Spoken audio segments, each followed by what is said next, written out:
పొద్దుగల fresh up అయ్యి 10 గంటలకు ఫోన్ పట్టిన, 10 అవుతుంది. ఇప్పుడు చూసే వరకు 5 అవుతుంది. ఆఫీస్లో ఉన్నప్పుడు ఇట్లా అయిపోదు టైము. అస్సలు ఒక్క నిమిషం గడవడానికి 1 గంట. అసలు ఇలా రోజు ఎట్లా అయిపోయింది? ఏం చేసినా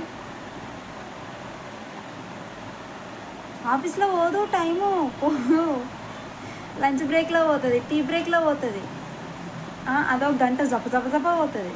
ఇదో 15 నిమిషాలు బ్రేక్ అని ఇట్లా లేచి ఇట్లా కూర్చునే వరకు అయిపోతుంది 10 నిమిషాలు.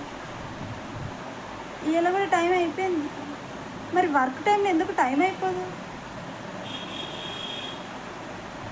ఆలోచించాల్సిన విషయం. మెదడుకు మీద పెట్టుర్రి.